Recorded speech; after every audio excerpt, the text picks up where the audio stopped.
बहुत देर तक सबकी बातें सुनने के बाद अब मायरा के सब्र का पैमाना टूट गया था। वो अपनी चेयर से उठकर खड़ी हो गई और जोर से चिल्लाते हुए बोली, कितनी अजीब बात है। कहने को तो आप लोग सारे ऑफिसर्स हो, बिना जांच पड़ताल किए आप लोगों ने सीधे मुझे गुनहगार ठहरा दिया। और आप लोगों की यही प्रॉब्लम है कि चाहे हम कुछ करें या ना करें, लेकिन आज के यूथ को आप जैसे स्टीरियोटाइप लोग टारगेट कर लेते हैं। और हैरानी वाली बात यह है कि गुनाह साबित होने से पहले ही उसे गुनहगार बना देते हैं। अब आप बताइए कि मेरी फ्लाइट आपकी वजह से छूट गई, अब मैं पुणे कैसे जाऊंगी? आज मेरा वहां पहुंचना कितना ज्यादा जरूरी था। शायद ये बात आपको समझ में नहीं आएगी। मैं जब से यहाँ पर आई हूँ तब से यही बोल रही थी कि मुझे नहीं मालूम है कि ये पैकेट मेरे पास कहाँ से आया, लेकिन आप लोगों ने मेरी बात ना तो सुनी और ना ही उस पर यकीन किया। मैं मानती हूँ कि ये आपकी ड्यूटी है, पर ऑफिसर आप लोगों को बात सुननी चाहिए अगर वो कुछ बोल रहा है। जरूरी नहीं है कि हर आदमी झूठ बोलता हो, किसी के साथ कुछ भी हादसा हो सकता है। इसका मतलब ये नहीं है कि वो ड्रग सप्लायर हो गया। और सच बताऊं तो मुझे अभी भी नहीं पता कि ये पैकेट मेरे बैग में कैसे आया और किसने रखा। मायरा की ये बात सुनकर वहां मौजूद सारे ऑफिसर एक दूसरे का चेहरा देखने लगे। उन्हें भी लग रहा था कि शायद ये लड़की किसी हादसे का शिकार हो गई है। शायद किसी ने इसे फंसाने के लिए सब किया हो, पर अब बहुत देर हो चुकी थी, वो कुछ नहीं कर सकते थे। ये बोलकर मायरा चुपचाप होकर कुछ सोचने लगी। तभी कस्टम ऑफिसर कुणाल मायरा के पास आया और बोला, मिस मायरा, अपनी गलती के लिए हम लोग फिर से माफी चाहते हैं, पर रही बात आपकी फ्लाइट की तो आप बेफिक्र रहिए। अगली पुणे जाने वाली कोई भी फ्लाइट होगी उससे मैं आपको भेज दूंगा। डोंट वरी, आप मेरे साथ बाहर चलिए, मैं अभी आपकी टिकट वगैरह कंफर्म करवा देता हूँ। कस्टम ऑफिसर की बात सुनकर मायरा के चेहरे पर मुस्कुराहट आ गई। मायरा कमरे से बाहर निकलने लगी तो वहां पर मौजूद सारे ऑफिसर्स ने फिर से मायरा से सॉरी बोला। मायरा ऑफिसर कुणाल के साथ उनके कैबिन में आई और कुछ पेपर पर साइन किया। उसके बाद कैफेटेरिया में आकर बैठ गई, क्योंकि अभी फ्लाइट जाने में टाइम था और उसे भूख भी बहुत ज्यादा लग रही थी। लंच करते करते अचानक से उसकी नजर कार्तिक पर पड़ी, जो उसकी बगल वाली सीट पर बैठा हुआ मुस्कुरा रहा था। मायरा ने उसे देखते हुए कहा, तुम्हें नहीं पता कार्तिक, आज मैंने तुम्हें कितना याद किया। थैंक यू सो मच जो तुम टाइम पर आ गए। अगर आज तुम नहीं आते तो पता नहीं मेरा क्या हाल होता। सच बताऊं तो मुझे आज बहुत ज्यादा डर लग रहा था। कार्तिक से बात करते करते अचानक से मायरा की नजर अपने सामने बैठे लोगों पर पड़ी, जो घूर घूर कर उसे ही देख रहे थे। मायरा को समझ में नहीं आया कि ये लोग मुझे क्यों देख रहे हैं, पर अचानक से उसे याद आया कि वो कार्तिक से बात कर रही है। कार्तिक तो सिर्फ मुझे ही दिखाई देता है, आसपास जो लोग बैठे हैं उन्हें थोड़ी ही वो दिखता है। तो सब लोगों को लग रहा होगा शायद मैं अपने आप से ही बातें कर रही हूँ। ये सब सोचते हुए मायरा के चेहरे पर हंसी आ गई और उसने हंसते हुए कार्तिक की तरफ देखा। कार्तिक ने भी देखा कि लोग कैसे मायरा को घूर घूर कर देख रहे हैं, इसीलिए वो जोर से हंसते हुए बोला, यार मायरा, जब तुम्हें पता है कि मैं तुम्हारे मन की बात सुन लेता हूँ तो तुम इतनी जोर जोर से बातें क्यों करती हो? लेकिन पता नहीं तुम्हें क्या हो जाता है, तुम मुझसे बात करने के लिए सुपर एक्साइटेड हो जाती हो। मैं तुम्हें कितनी बार समझाऊं कि इधर तुम अपने मन में कुछ भी सोचती हो, उधर मुझे तुम्हारी आवाज सुनाई दे जाती है, इसीलिए बोलने की जरूरत नहीं है। कार्तिक की बात सुनकर मायरा मुस्कुराते हुए जोर जोर से अपना सिर हिलाने लगी।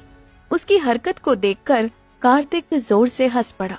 फिर मायरा ने मन ही मन उससे एक सवाल पूछा, कार्तिक, मुझे एक बात समझ में नहीं आ रही है, मेरे बैग में वो ड्रग्स का पैकेट कहाँ से आया? क्या सच में वो ड्रग थी या फिर टेल्कम पाउडर था और पुलिस को गलतफहमी हो गई थी?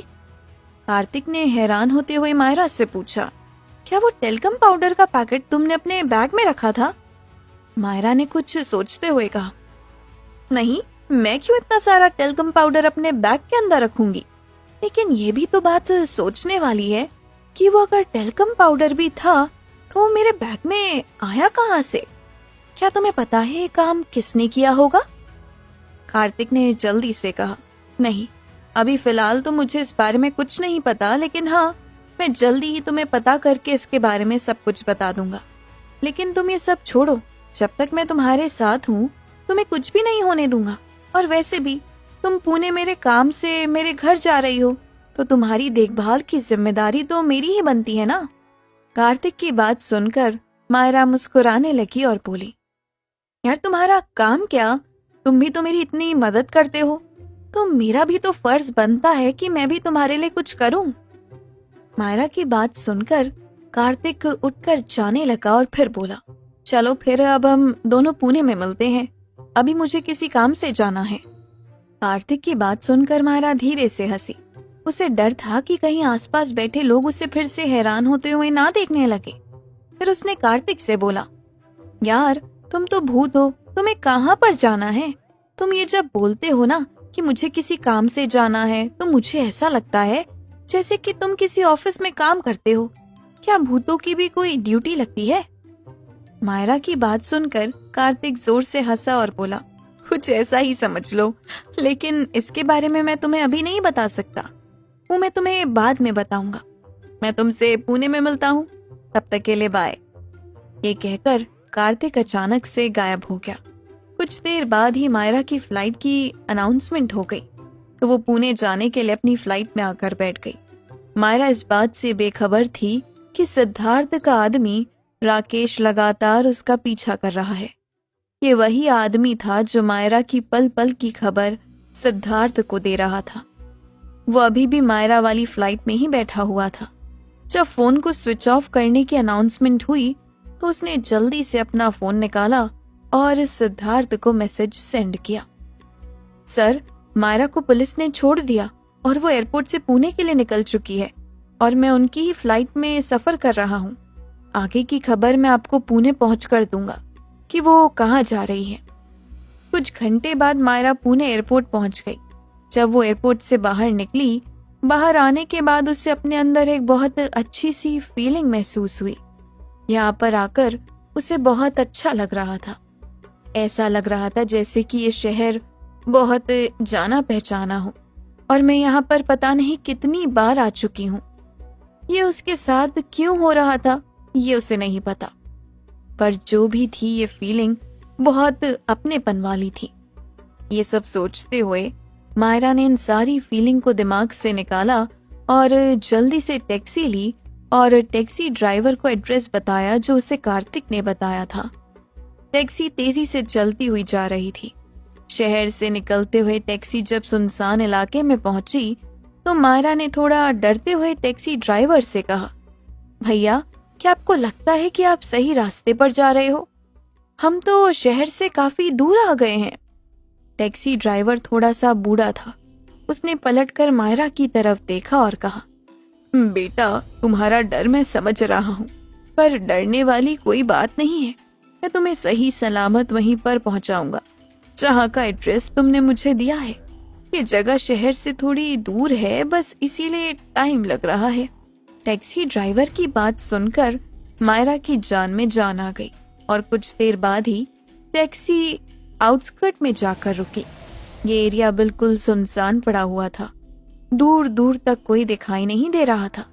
जैसे ही मायरा ने फार्म हाउस नंबर देखा तो वो उसके अंदर चली गई। ये बहुत बड़ा फार्म हाउस था, पर इसकी हालत कुछ अच्छी नहीं लग रही थी। ऐसा लग रहा था जैसे कि ये बरसों से बंद पड़ा हुआ है और कोई इसके अंदर नहीं रहता। मायरा ने चारों तरफ देखा पर उसे कोई भी दिखाई नहीं दिया। तभी उसे अचानक से सामने कार्तिक दिखा जो उसे इशारा करके अपनी तरफ बुला रहा था। मायरा कार्तिक के पास गई तो उसने कहा, मेरे घर के पीछे एक लाल रंग का गमला है, उसके नीचे एक चाबी रखी हुई है, जल्दी वहां से उसे लेकर आओ। कार्तिक की बात सुनकर मायरा तेजी से उस तरफ भागी और कुछ ही देर बाद वो चाबी लेकर आ गई। और जैसे ही उसने चाबी को ताले पर लगाया, उन दोनों की हैरानी का कोई ठिकाना नहीं रहा, क्योंकि दरवाजे का ताला टूटा हुआ था। टूटा हुआ ताला देखकर मायरा और कार्तिक एक दूसरे का चेहरा देखने लगे। उन्हें समझ नहीं आ रहा था कि घर का ताला किसने तोड़ा होगा। उनके मन में तरह तरह के ख्याल आ रहे थे कि आखिर उनसे पहले वहां कौन आया होगा। उन्हीं ख्यालों के साथ अपनी बढ़ी हुई धड़कनों को संभालते हुए मायरा घर के अंदर दाखिल हुई। मायरा ने नजर घुमाकर आसपास देखा तो पाया कि घर का सारा सामान अपनी जगह पर रखा हुआ था। पता नहीं क्यों, मगर मायरा को कार्तिक के घर और वहां रखे सामान से एक लगाव सा महसूस हो रहा था। ऐसा लग रहा था कि कुछ तो बात है जो उसे इस घर से जोड़ रहा था। कार्तिक, तुम्हें पता है, मुझे ना ये जगह बड़ी अपनी सी लग रही है, मायरा ने कार्तिक से कहा। लेकिन उसे कार्तिक से कोई जवाब नहीं मिला।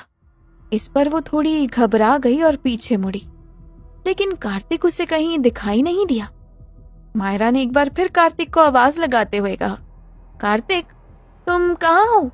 क्या तुम मुझे सुन सकते हो? कुछ देर तक घर में सन्नाटा छाया रहा। न कार्तिक की तरफ से कोई जवाब आया और ना ही मायरा ने दोबारा कोई सवाल किया। लेकिन कुछ ही पलों के बाद मायरा का इंतजार खत्म हुआ और उसे कार्तिक की आवाज सुनाई दी। मैं यही हूं मायरा, वो मैं जरा इमोशनल हो गया था। मायरा ने पलट कर देखा तो कार्तिक उसके पीछे ही खड़ा था। उसने झट से कहा, अरे यार, तुमने तो मुझे डरा ही दिया। वैसे तुम्हारा इमोशनल होना बनता भी है, तुम बहुत समय के बाद अपने घर में आए हो। मायरा की इस बात पर कार्तिक के चेहरे पर एक हल्की सी मुस्कुराहट उभर आई और उसने भारी मन से कहा, जानती हो मायरा, जब मैं यहाँ इस घर में रहा करता था तब मैंने कभी नहीं सोचा था कि जिंदगी मुझे इस कदर धोखा देगी। मैंने जिंदगी से बहुत प्यार किया, मगर बदले में मुझे क्या मिला? Stand by position. ना तो मैं ऊपर का हूं और ना ही नीचे का, मैं तो त्रिशंकु बनकर लटका हुआ हूं। मायरा कार्तिक के शब्दों में छुपा दर्द समझ सकती थी। उसने कार्तिक को समझाते हुए कहा, कई चीजें ऐसी होती है जो हमारे बस में नहीं होती। हम जिंदगी की डोर को पकड़कर नहीं रख सकते, लेकिन ये भी किसी करिश्मे से कम नहीं कि मरने के बाद भी तुम्हारा वजूद कायम है। मायरा को लगा कि उसकी ये बातें सुनकर कार्तिक को थोड़ा बेटर फील होगा, लेकिन उसके चेहरे के एक्सप्रेशंस नहीं बदले। एक और कोशिश करते हुए मायरा ने आगे कहा, पर वैसे भी तुम्हें तो खुश होना चाहिए कि मैं किसी भी जिंदा इंसान से ज्यादा इम्पोर्टेंस तुम्हें देती हूँ। ये कहकर मायरा खुद ही हंसने लगी। उसे हंसते हुए देखकर कार्तिक के चेहरे पर एक बार फिर से हल्की हंसी आ गई।